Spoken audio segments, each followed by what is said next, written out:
ဘေရင်းပင်လယ်ထဲကပြင်းထန်တဲ့ရာသီကိုအန်တုနေကြတဲ့ကနန်းဖန်သမားများလှိုင်းလုံးကြီးတစ်ခုကသင်္ဘောဂုံးဘက်ကိုဂျိုက်ခတ်လိုက်တယ်သင်္ဘောသားတွေချက်ချင်းနှမြုပ်သွားတယ်လူတစ်ယောက်ကတမဏိပြားကိုမျက်နှာနဲ့ပြင်းပြင်းထန်ထန်တိုက်မိပြီးနှာခေါင်းကျိုးသွားတယ်စိတ်ကံကနေနာရီ30ကြာတော့ပြန်လှည့်ဖို့မဖြစ်နိုင်ဘူး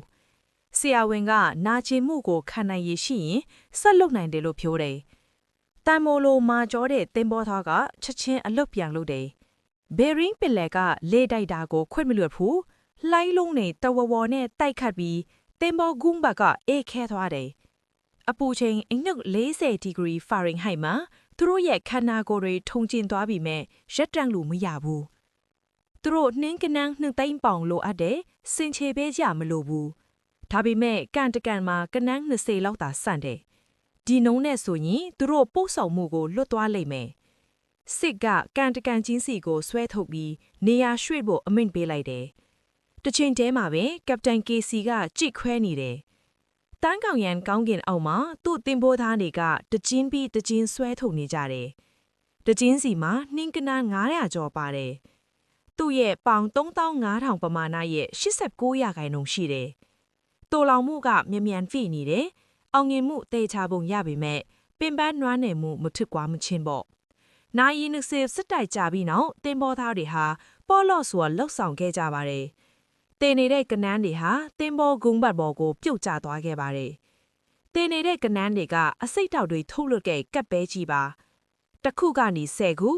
ခုကရာကနန်းဖြစ်လာပါတယ်။ပြန့်နှံ့သွားရင်သူတို့အားလုံးဆုံးရှုံးသွားနိုင်ပါတယ်။ KC ဒေါ်တာထွက်နေပါတယ်။သူတို့ငါးဖမ်းတာကိုရပ်ပြီးစိတ်ကံကိုအပြေးအလွှာပြန့်သွားကြပါတယ်။36နာရီအကွာမှာအမှန်တရားရဲ့အခိုက်အတန့်မှာသူတို့တင်ပေါ်ဂုံဘတ်ကိုဖွင့်လိုက်တဲ့အခါလူတိုင်းအသက်ရှူမဝဖြစ်နေကြပါတယ်။ကနန်းတွေကအသက်ရှင်နေစေဖြစ်ပြီးအစုလိုက်အပြုံးလဆုံးရှုံးမှုမရှိပါဘူး။ကဲဆယ်ရဲတင်ပေါ်ဂုံဘတ်တစ်ခုလုံးရေလွှမ်းမိုးသွားခဲ့ပါတယ်။ KC ဟာသူ့ရဲ့ပေါင်3500ပမာဏကိုပြည့်မီခဲ့ပြီးဒေါ်လာ1.233တန်ပါတယ်။တင်ပေါ်သားဦးစီဟာဒေါ်လာ64,625တန်ပါတယ်။ပင်လယ်ထဲမှာဝေးလာတဲ့ကပတိန်မွန်တီကတော့မပြီးသေးပါဘူး။စိတ်ကန်းကနေမိုင်128အကွာမှာသူ့တင်ပေါ်သားတွေဟာတကျင်းပြီးတကျင်းဆွဲထုတ်ခဲ့ကြပါတယ်။ကနန်းပင်လယ်ကြီးကအဆက်မပြတ်လန်ကျနေတယ်။သူ့လက်ပမာဏကပေါင်1.2နကတန်80%ပြီးစီးပါပြီ။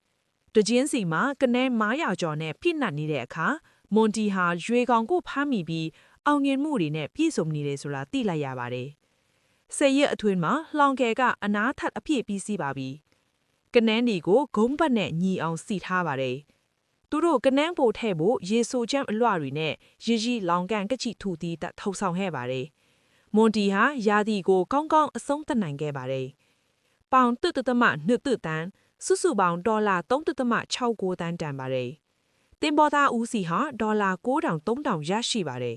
။ဘေရင်းပင်လယ်မှာရက်ဆက်ကြမ်းကြမ်းတဲ့ရာသီတစ်ခုရဲ့ပြည့်စုံတဲ့အဆုံးသတ်ပါ။ဒီဗီဒီယိုကိုနှစ်သက်မယ်ဆိုရင် like, share နဲ့ follow လုပ်ပြီးအားပေးကြပါဦးနော်။